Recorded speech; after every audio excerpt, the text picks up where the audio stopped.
mayroon siyang isang misteryosong alagang hayop. Akala ng lahat ay isang mabangis na higanteng aso. Siya lang ang nakakaalam. Isang binata na mukhang inosente ang alagang hayop. Xiao Taozi. Xiao Taozi. Xiao Taozi. Xiao Taozi. Halos may sakit na ang pagiging dependent ni Chengli sa alagang hayop na ito.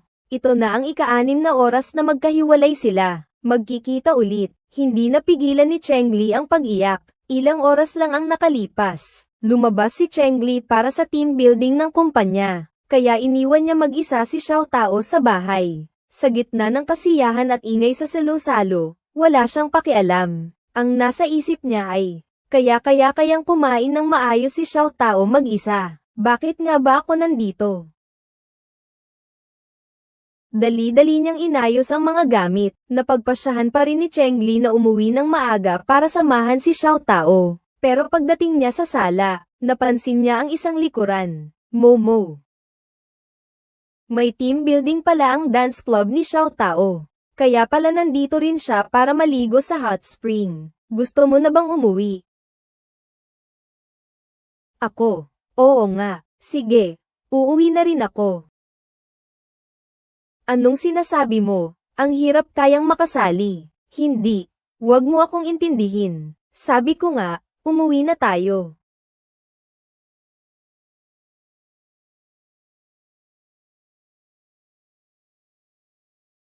Dahil ikaw ang amo ko. Hindi man lang nahalata ni Chengli na totoo ang pagtingin sa kanya ni Xiao Taozi. Kaya naman pumayag siyang maging alagang hayop na lang nito. Masayang nagdesisyon si Xiao Taozi na itigil ang pagsasanay, at sumama na pauwi kay Chengli. Pero habang kinukuha niya ang gamit niya, dumating si Chengli, ang kasintahan, at pumasok. Nakita niya itong may dalang bagahe. Nag-aalala ako kung ano kaya ang nangyari sa kanya at umalis. Si Chengli naman hid sa pag-ibig.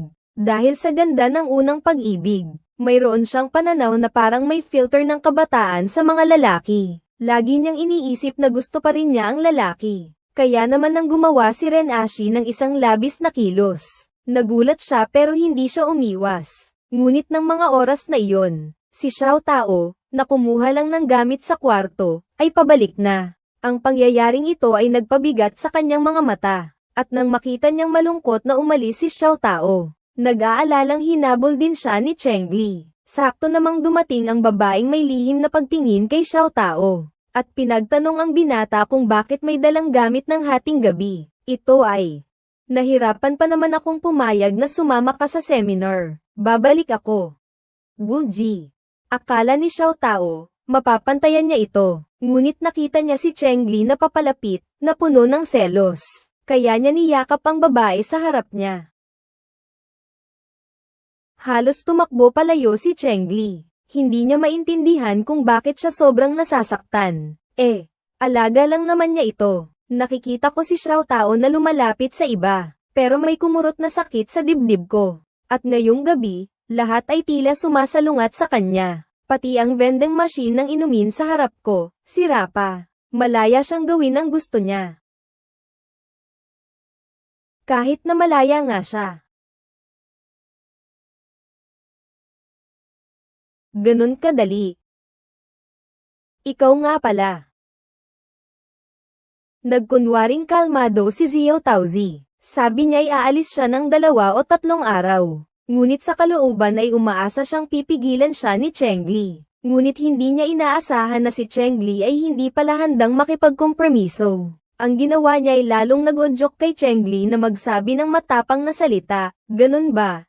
Di huwag ka munang bumalik.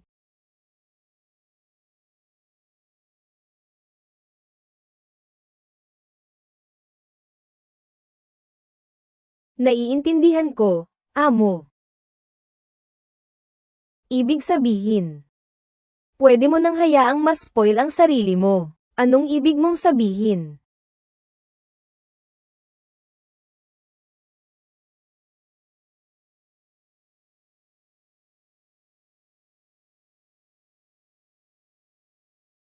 Ang lakas ng possessive, kaya nagawa ni Xiao Tao ang mga bagay na hindi dapat. At nagkaroon na rin ng pagkakaaway ang dalawa. Huwag ka nang bumalik. Bobong alaga. Bakit? Bakit nagkaganyan?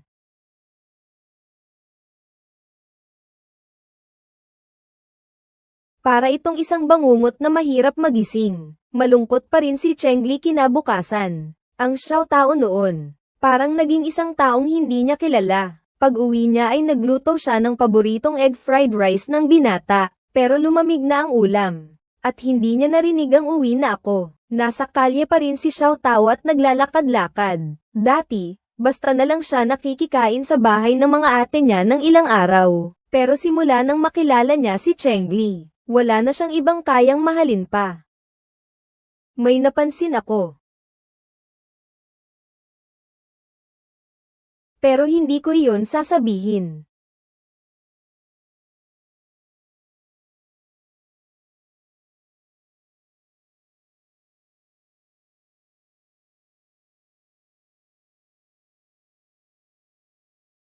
Marahil dahil sa masamang kalooban kaya bumaba ang resistensya niya. Si Chengli ay nagkasakit ng sipon. Pilit pa rin siyang nagtatrabaho kahit may sakit. Pati ang mga superior niya ay hindi na nakatiis. Pinakiusapan siyang umuwi na. Kahit natirik ang araw, pakiramdam niya'y nanlalamig ang buong katawan. Kaya naman bago pa man makarating sa apartment ay nawalan na siya ng malay.